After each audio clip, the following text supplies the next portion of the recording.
burned 1 million acres. Significant fire in 3 days. Again, our focus is going to be on evacuations, and again, that's the Sheriff's Office, and Sheriff Harold is going to talk about how we make those decisions, and then again, how he's working side by side with our fire operations team to make sure that our communities are safe. Our priority has been keep Highway 126 open. Not just for our safety of our emergency operations, for our crews, but for the people of those communities. We have had significant loss of homes. Our structural task force and wildland crews, though, have saved hundreds of homes. We're still in an active firefight. We're still working within those homes and at the front of that fire to protect as many homes as possible with our structural task forces and our wildland crews. Our incident priorities have not changed, and that is life safety for our emergency crews and the communities and the people that are affected by this. Within the next 48 to 72 hours, we're going to start our damage assessment and work through the homes that have been lost. Again, our safety concerns are access, traffic control. Please stay out of the evacuated areas.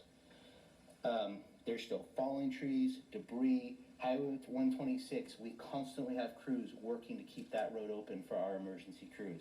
Please stay out of the evacuated areas.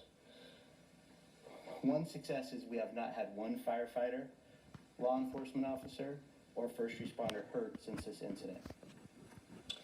I would encourage all of you to make sure that you're getting all your information from the county EOC, from Lane County, and from the Sheriff's Office on evacuations. Thank you, and next will be Operations Chief Alex Haven.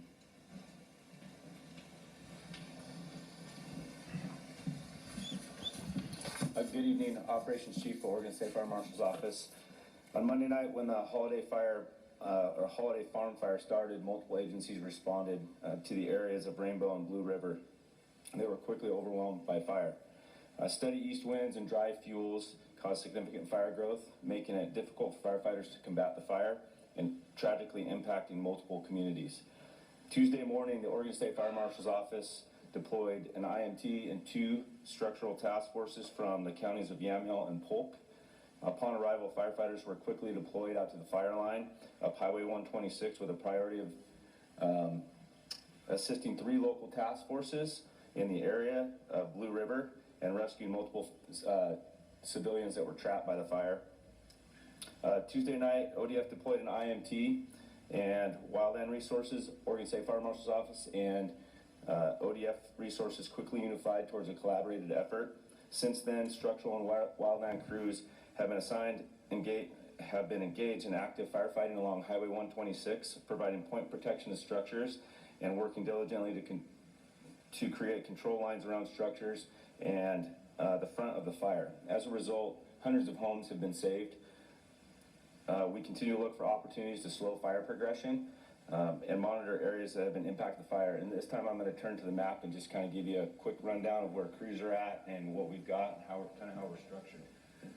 So heel of the fire is kind of where the fire started.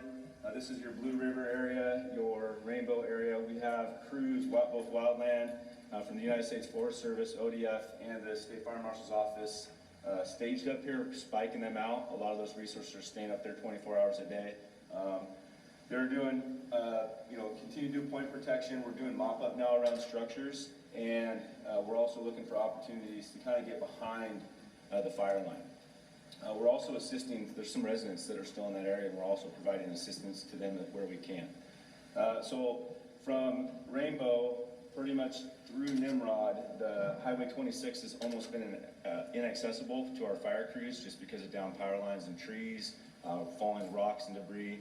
It's been difficult for us to get back up in here. We've been able to get it open temporarily for emergency access, but overall we've been staying out of this area, and we're working to diligently get that opened a little bit more permanently for our crews to get in there.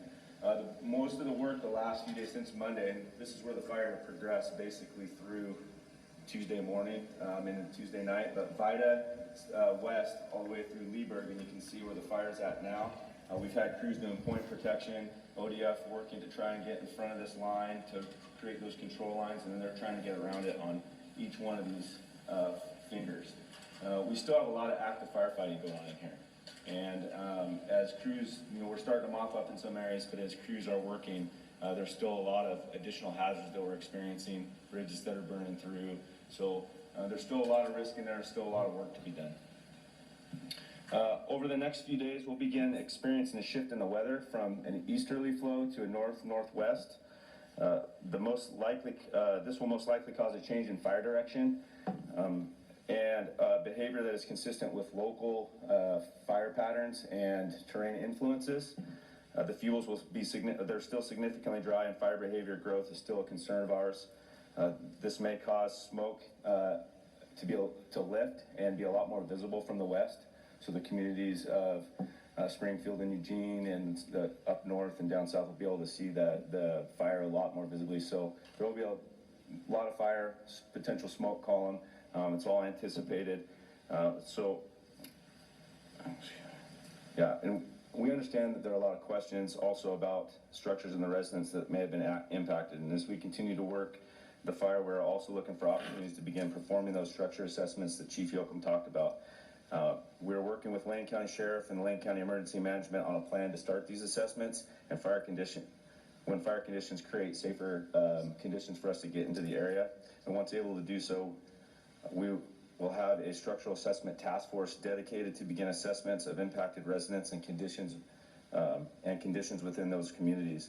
The task force will strategically work through the communities and structures as conditions safely allow. It is our goal to start those as soon as possible.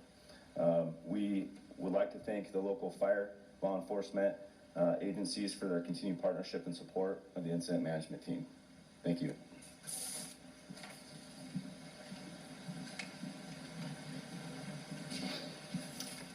Good evening, everybody. Sheriff Cliff Harold, Lane County Sheriff. And before I forget to mention, I've been in communication with Lynn County Sheriff Jim Yon.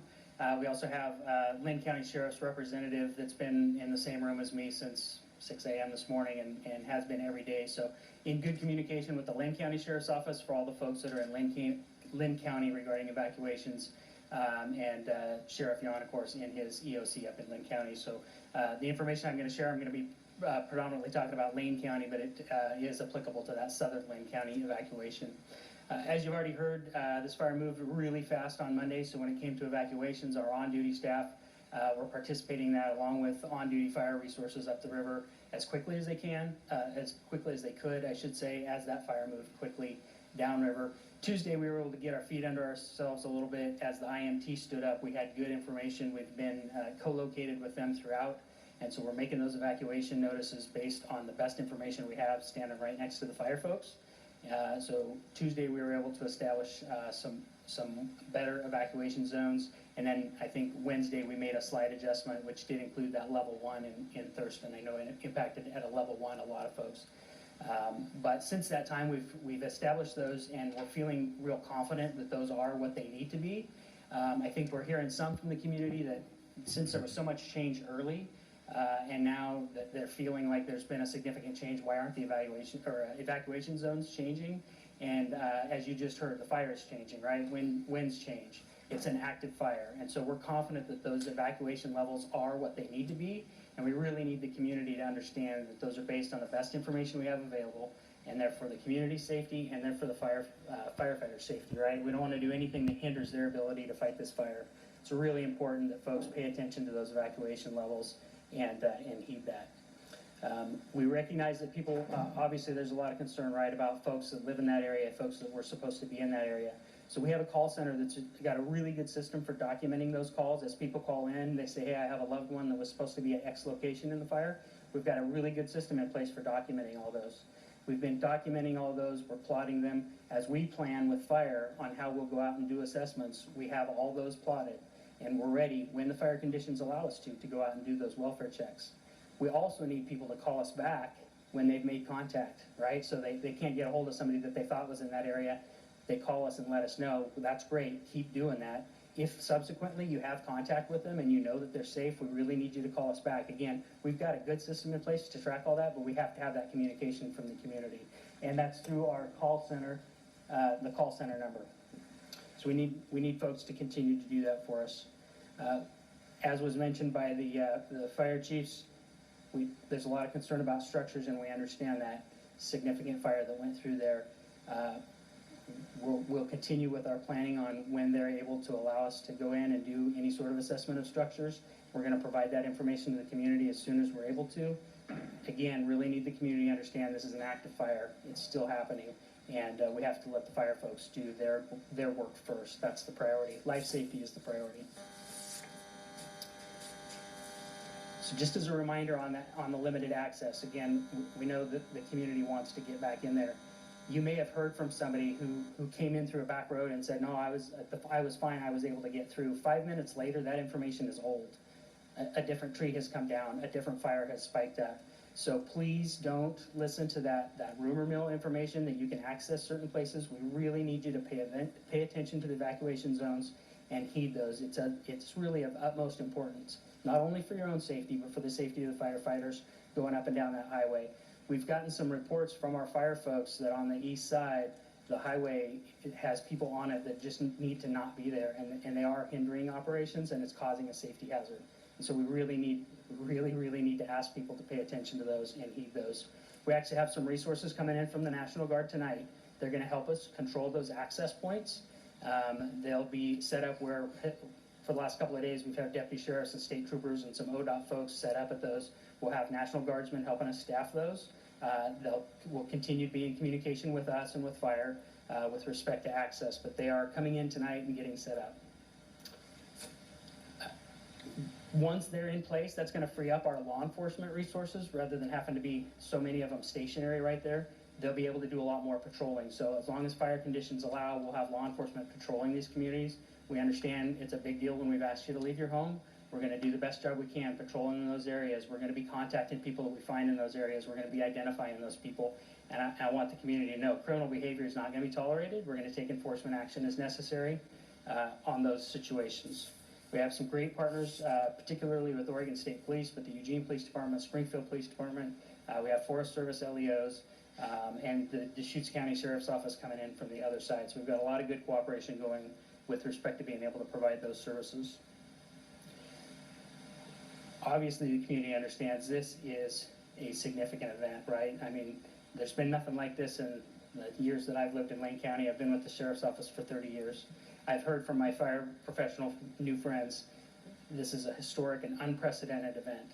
And so the community really needs to understand that. This is going to be a period of time.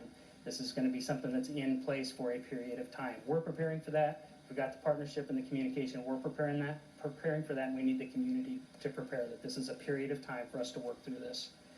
I understand these are family, friends, neighbors. This is emotional stuff, and we understand that. We have people impacted too. We've got deputies who have evacuated. We've got fire personnel who have evacuated, and they're serving, as everyone is, and so we understand the impacts of this, and those are going to be long and long-lasting. But we also see consistently the way our community comes out and supports in so many different ways. The Red Cross Center, and I think of most significance is the support for each other, the support for the neighbors, the support for people that they know need a spot to stay. And we're seeing that over and over and over again, and just really appreciate that, and really want people to just continue taking care of each other just like that. That's obviously one of the fantastic things about living in Lane County is awesome community taking care of each other. So just want to ask everybody to continue to do that. Heed the evacuation notices. Know that we've got a good system set up, good communication, great teamwork, and just a ton of people who are internally motivated to serve this community right now working on this. Thanks. So 72 hours, this is still a very active firefight. I think that's the biggest piece, and we just ask people for a little bit of patience as we work through, and with our limited resources, we work to get them back into their homes. We recognize how important that is, so we thank the public for their patience with us. At this time, we'll take a few questions.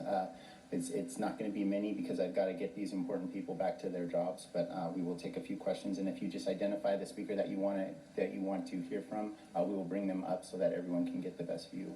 I have a question for the sheriff. Can you address the looting and the reports of their homes homes being burglarized? We're getting those calls into our newsroom. Yeah, absolutely. We've heard those rumors too of widespread looting. We have no reports of widespread looting. We're seeing that not only in this area of our fire, but our partners that are in southern and northern Oregon who are also dealing with fire. That's just something that the community is feeling anxiety about for sure.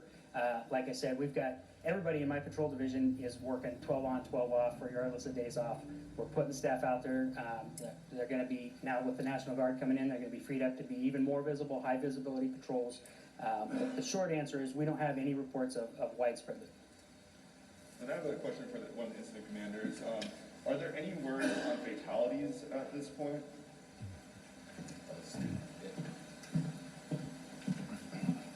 So we don't have any information to indicate fatalities at this point in time. However, I will qualify that with this was a very explosive fire event, and we have a lot of damaged structures, so it is a very real possibility. So I don't want to underestimate the seriousness of this, and that possibility is real.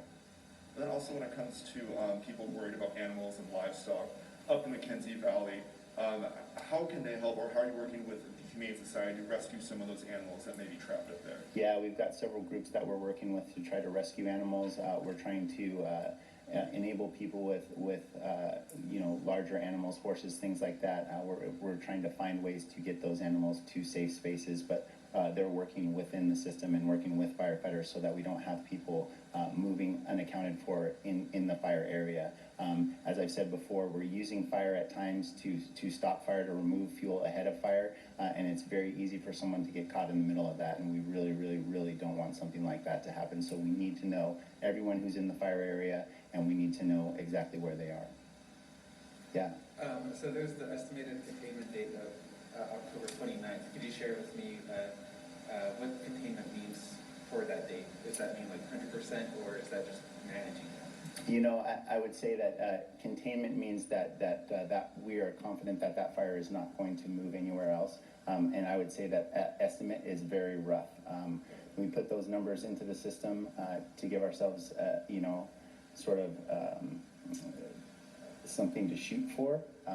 But realistically, it's so dependent on weather, and containment does not mean that the fire is out, right? There's a good chance that this fire will still be burning well into the rainy season, well into the winter. Containment is when we've got good line around the fire and we're confident that it's not going to escape that line. Thank you. A question for the sheriff. When you were talking about evacuation level, it sounded like you feel like we're at a place where they're not going to be changing in the near future. Yes, that's the way we felt this morning. We do touch base regularly to evaluate those. We have some idea of what point we would continue to reevaluate those. But at this point, we're comfortable with the ones that we have set. And as was already said, the fire moved really quickly right at first, but then it has not moved as quickly. It doesn't mean it's not still moving, and it certainly is still dangerous. But we were able to establish those zones. We were fairly aggressive when we established the one from Arcola. It was a fairly high amount of population. We believed it was going to be necessary later that night, so we did it early to give people more opportunity, ingress and egress being limited to that area. So once we got that set, and then putting the level 1 for Jasper Creek, Lowell, around Bob Straub, getting those in place really put us in a good position, and now we'll just continue to evaluate that. I'd say the other one is the level 2 that's on the east side, Mackenzie Bridge. We'll continue to watch that to see if that ends up needing to go up or not. Is there any sense of what you can say to people who are wondering when they can go back home? Yeah, I would just say keep looking at the website, keep evaluating or keep checking in on those evacuation zones. And as you've heard from the fire professionals, it's still an active fire, and there's just a lot of unknowns. And I think people, the public has access to every kind of fire map online now, and so they look at it and they sort of make some decisions in their own mind of what they think we should be doing. And all I can tell you is I'm not a fire guy. I've been a police guy for 30 years, but I'm standing next to fire guys. They're telling me what the fires are doing. I'm asking them questions because they speak a language that I don't speak, that talks about the dangerous levels that they're sending people into. I listen to their safety briefings as they're giving safety information to the crews they're sending out to work this fire, and they're talking to their crews about the situation they're sending them into. And that's not a situation that we want the public in. Honestly, it's not a situation I want my deputies in. I Tuesday morning drove out McKenzie Highway and saw what some of our deputies were doing. And we don't want that. So we don't want that for the community. Just so that I can make sure that I'm clear, so is there any reason right now for people in Eugene to be concerned about any sort of evacuation level? No, and we'd give them lots of notice if that was a concern. And then when it comes to the lack of resources in the beginning of this fire, what is different from what started on Monday compared to the Mapleton fire? Because I know there were a lot of resources that went to Mapleton. So I would say that this fire and the fires surrounding it are kind of an unprecedented event, and we make do with what we have, but 72 hours, that's how far we are into this thing, and it's 145,000 acres, right?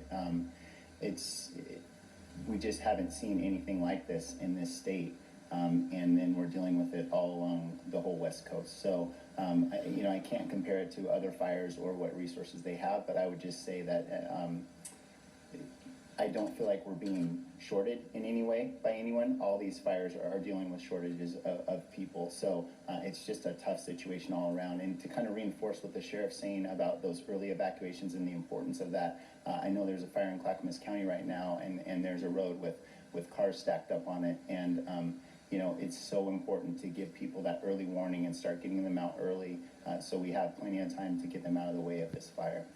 And then I know you guys mentioned that the National Guard will be coming to this fire. Do you know how many personnel are going to be coming to this fire, according to the governor? And also, do you know how many people are coming from out of state to help out with this fire at this time? I believe there's approximately 24 people from the Guard coming, and I also know that there are available in the area, National Guard air assets, air medical units are working within the state as well. So those are the resources. And what was the second part of your question? And do you know how many resources will be coming out of state? Because I know the governor mentioned that Utah responded to the call for help, or any of those resources coming to this fire. Yeah, I don't have those exact numbers, and I'm not aware if they are coming to this fire at this point in time, but we'll definitely get back to you with an answer on that one. How are firefighters doing, just like, in terms of being able to take care of themselves? I'll tell you, it really varies. Some are very stoic, some are in tears, and rightfully so. Some have lost their homes, right? And they're out there going back out again. One of the fire chiefs in this area lost her home, and this morning I saw her, and I said, "Are you heading back out?" And she said, "Yeah, my people need me," and she's heading back out to the fire line today. So it really varies, and we're trying to take care of each other, and more importantly, we're doing what we signed up to do and what law enforcement signed up to do, right? We're here to take care of the community. You mentioned fighting the fire from the side. Are you also going from the back, or what exactly does that mean? What do you mean by fighting fire from the side? You had mentioned just fighting going from the side or from the back. So oftentimes, I'm just going to talk kind of broadly here because I'm not sure exactly what you mean by your question. We don't want to get directly in front of a moving fire front, so these fires are moving at a high rate of speed, and we don't want to get directly in front of that. So we will take a flanking maneuver and try to hit it from the side that way, and we will try to get ahead of that fire. But we need an anchor point, and we need a place to escape to if the fire starts pushing hard against us. So that may be what you're talking about, and that's a tactic that's often used in wildland firefighting. And then you guys mentioned that there are still people near McKenzie Bridge that, I don't know if they're trapped or what, but it sounds like you guys are helping those people. What exactly is going on with that group of people up near McKenzie Bridge? I'm gonna let Alex take that one. So I'll refer to the map again, just so that there's a frame of reference where our fire is at in Rainbow. The McKenzie Bridge is a little bit farther back. And so this area here, because of the direction the fire was traveling, was in a level 2. So there's still residents that are back in this area. And even this morning, we still found, just doing searches in the Rainbow area and Blue River area, we still found residents that have been down trapped because they couldn't get out. So, and there's some people that just don't want, there's frankly just people that just don't want to leave their homes. I think they're very hopeful if that's the only thing that they have. And they're staying in those areas regardless of what we recommend to them. So we're trying to provide as much support to them as possible. Yeah, how are they getting resources, because both ends of the highway are closed? We're able to get resources in. We're actually able to go around the fire through Mohawk, and we have a little bit of access up and through the Bend area, up off Highway 20. So we're able to get some resources in. It's just not conducive to this fire camp to get it there quickly. So that's why we're staging resources there for 24 hours a day. I promised these guys I'd have them out by 5:30, so we'll take one more question. I guess I have a question for the EWEB representative that's here. Joe?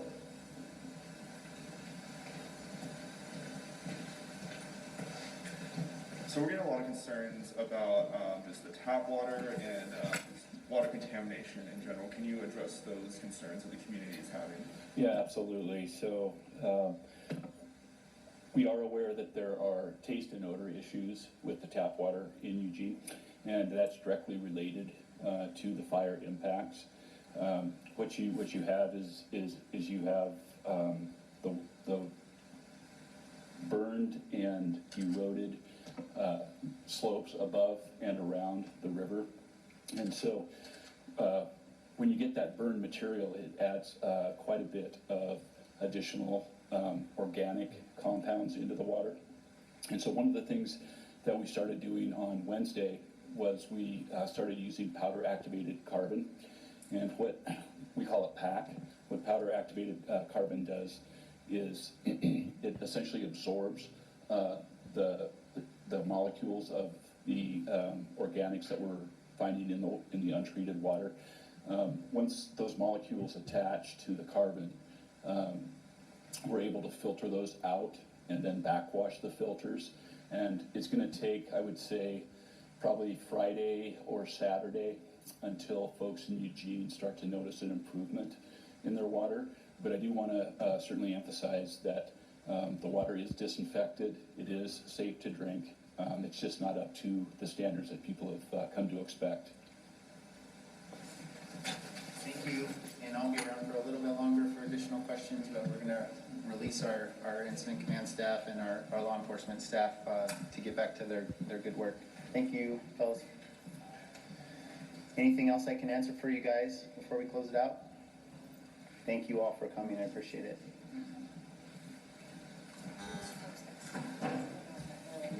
Yeah, we'll exit out this door and just right. And we are just wrapping up a press conference about the Holiday Farm Fire. We are told now that 17,632 people in Lane County have been evacuated now because of that fire.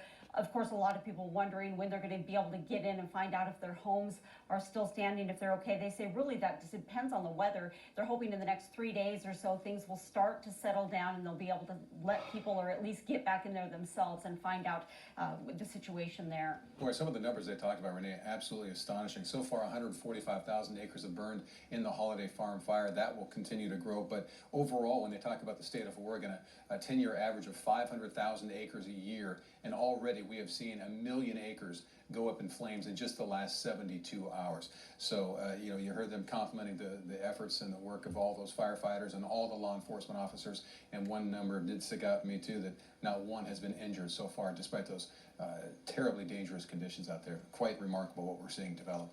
All right. We are getting our first look at some of this destruction behind the fire lines. Yeah, KZI 9 News reporter Chris Lundberg just got back to Thurston Middle School after being escorted down Highway 126 by fire officials. Chris, what did you see out there? Matt, Renee, we were only able to make it as far as Finn Rock before we had to turn around, so we didn't quite make it to Blue River, where we've been told that the destruction is just awful, but still, the destruction in Finn Rock was heartbreaking and really hard to see, to be honest with you.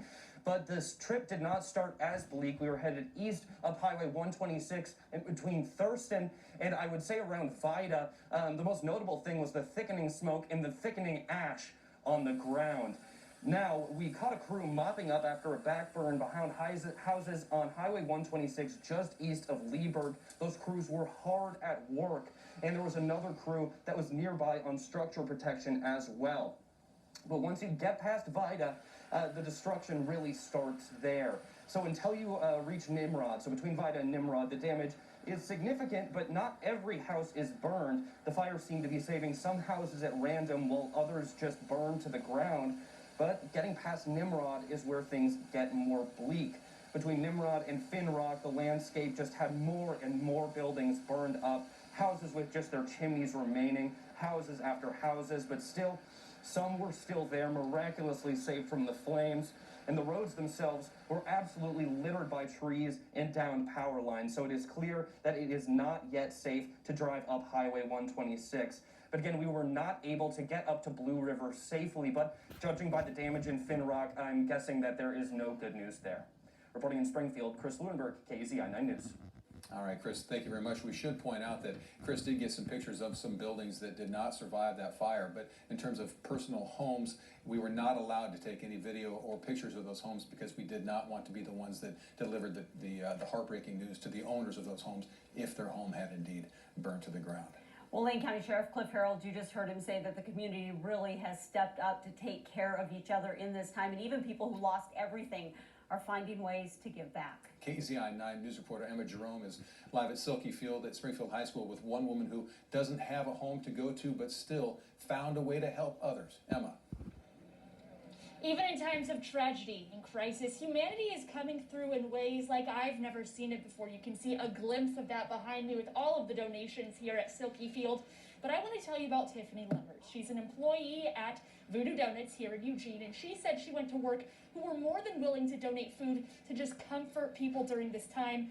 Tiffany was ripped from her home in Blue River, which is now completely gone. She was able to safely evacuate her family and pets, but she said she's giving back because she doesn't want to feel alone, and she wants her community to know they are not alone. It reminds me I'm not alone. We all lost everything. It's not just me. I'm not going to sit around and say, my dresser, my clothes, that. We all lost everything, and Blue River is an amazing community. She's not the only one giving back. Local restaurants along with Dutch Bros were here this morning passing out food and drinks for free. As far as donations here at Silky, they're asking for food for medically sensitive groups, and they were asking for diabetic medical supplies. But I got word from their supervisor here that after our last broadcast where we told you guys that they were looking for diabetic supplies, someone stepped up and gave them as much insulin as they were working for. So if you are in need of insulin, you can come here. They will give you everything that you need. Reporting live in Springfield, Emma Jerome, KUZI 9 News. Okay, another big fire burning down south in Douglas County, the Archie Creek fire. We are going to be covering that story when we come back. Stay with us. You're watching KUZI 9 News at 5. Nora? All right, Ed O'Keefe out on the campaign trail tonight, Just yet, even though this one needs an expansion. And this one, some added security. For these groundskeepers,